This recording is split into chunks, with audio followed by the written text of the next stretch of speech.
নমস্কার বন্ধুরা, Monas kitchen and blog 245 চ্যানেলে আপনাদের অনেকখানি স্বাগত জানাই।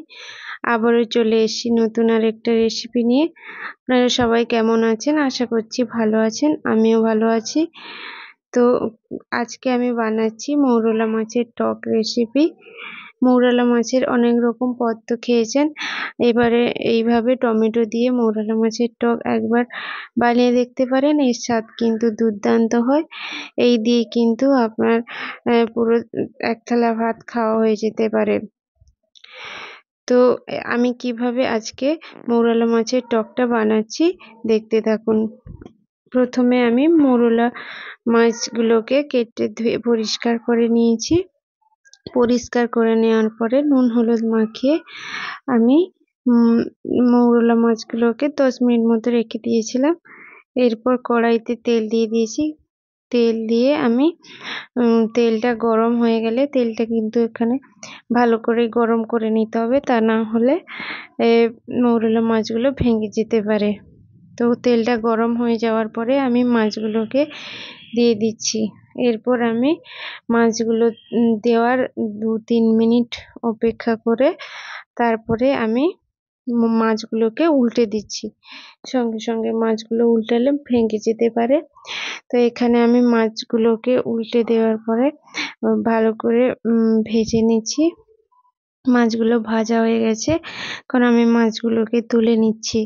তো মাছগুলো তোলা হয়ে গেলে আমি ওই তেলের মধ্যে আরো একটু সর্ষের তেল দিয়ে দিচ্ছি। দিয়ে এখন আমি ফোড়নে দিয়ে দিচ্ছি একটা শুকনো লঙ্কা। এরপর দিয়ে দিচ্ছি 5 ফোড়ন। 5 ফোড়ন সব কিছু মেশানো ফোড়নটা হয় সেইটা দিয়ে দিচ্ছি। দিয়ে এরপরে আমি দিয়ে দিচ্ছি এখানে টমেটো। টমেটো আমি এখানে মাঝারি সাইজের 4টা টমেটো নিয়েছি। দিয়ে টমেটো দিয়ে দিচ্ছি। টমেটোটা দিয়ে একটু নাড়িয়ে চাড়িয়ে নিচ্ছি। নাড়িয়ে চাড়িয়ে নেওয়ার পরে আমি এখানে দিয়ে দিব পরিমাণ মতো নুন। নুনটা দিলে টমেটোটা খুব তাড়াতাড়ি গলে যাবে। আর এই রান্নাটা করতে কিন্তু খুব বেশি মশলারও যেরকম প্রয়োজন নেই, সেরকম টাইমও খুব বেশি লাগে না। মাছ ভাজতেও যেরকম খুব বেশি টাইম লাগে না, রান্নাটা করতেও খুব বেশি টাইম লাগে না। তো নুনটা দিলেই টমেটোটা গলে যাবে খুব তাড়াতাড়ি। এরপরে আমি নুন দিয়ে নাড়িয়ে চাড়িয়ে নিয়ে দিয়ে দিয়েছিলাম হলুদ। হলুদটা দিয়ে এবার আমি খুন্তির সাহায্যে একটু টমেটোগুলোকে কষিয়ে নিচ্ছি। তো টমেটো গুলো কষানো হয়ে গেলে একটু প্রেস করে করে টমেটোগুলোকে আমি নরম হয়ে এসে টমেটোগুলোকে ঘেঁটে নিচ্ছি। এরপর দিয়ে দিচ্ছি আমি 2-3টে মতো তেজপাতা। তেজপাতা দিয়ে একটু নাড়িয়ে চাড়িয়ে নিয়েছি। নাড়িয়ে চাড়িয়ে নেওয়ার পরে আমি এখানে দিয়ে দিচ্ছি এখানে 3-4টে মতো কাঁচা লঙ্কা কুচি করে রেখেছিলাম, সেই কাঁচা লঙ্কা কুচি দিয়ে দিচ্ছি। কাঁচা লঙ্কা দিয়ে আবারও কিছুক্ষণ নাড়িয়ে চাড়িয়ে নিচ্ছি। নাড়িয়ে চাড়িয়ে নেওয়ার পরে আমি এখানে দিচ্ছি 2-3 চামচ মতো সর্ষে বাটা। সর্ষে এখানে সাদা সর্ষেরই ব্যবহার করেছি এবং শিলনোড়াতে সর্ষেটাকে বেটে নিয়েছিলাম। সেই সর্ষেটা দিয়ে আমি একটু কষিয়ে নিচ্ছি। তো সর্ষে দিয়ে বেশ কিছুক্ষণ কষিয়ে নেওয়ার পরে আমি এখানে দিয়ে দিচ্ছি জল। জলটা দিয়ে আমি ফুটিয়ে নিচ্ছি। তো ফুটিয়ে নেওয়ার পরে এখানে আমি 3-4 মিনিট জলটা দিয়ে ফুটিয়ে নিয়েছিলাম।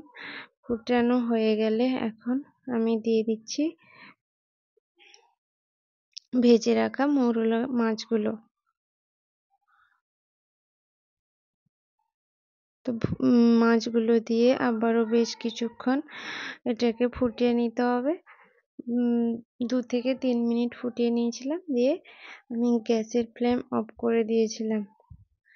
তো এই মৌরলা মাছের টক টমেটো দিয়ে এখানে আরেকটা জিনিস দেওয়া যেতে পারে, একটু চিনি দেওয়া যেতে পারে। যারা পছন্দ করে, আমরা চিনি পছন্দ করি না, সেজন্য দিইনি। এমনি টকটাই ভালো লাগে। আর দেওয়া যেতে পারে ধনেপাতা। ধনেপাতা ছিল না, সেজন্য দেওয়া হয়নি। তো এইভাবে আমি মৌরলা মাছের টকটা বানিয়েছিলাম। আপনাদের যদি ভালো লেগে থাকে তাহলে বাড়িতে অবশ্যই একবার হলেও এইভাবে মৌরলা মাছের টক বানিয়ে দেখতে পারেন। তো কেমন লাগলো আজকের রেসিপি অবশ্যই কমেন্ট করে জানাবেন। যদি ভালো লেগে থাকে অবশ্যই লাইক করবেন। আর যারা নতুন আছেন তাদের অনুরোধ করছি আমার চ্যানেলটিকে সাবস্ক্রাইব করে দেওয়ার জন্য এবং পাশে থাকার জন্য। আর যারা পুরনো বন্ধু আছেন তাদের পাশে থাকার জন্য অনুরোধ করছি এবং তাদের অসংখ্য অসংখ্য ধন্যবাদ জানাচ্ছি এইভাবে আমার পাশে থাকার জন্য। এইভাবে আমাকে সাপোর্ট করতে থাকুন, আমিও সবাইকে সাপোর্ট করব। তো বন্ধুরা, আজ কিন্তু এই পর্যন্ত। আবারও দেখা হবে নতুন কোনো রেসিপির সাথে। ততক্ষণের জন্য ভালো থাকুন, সুস্থ থাকুন, সবাইকে ভালো রাখুন। বাই।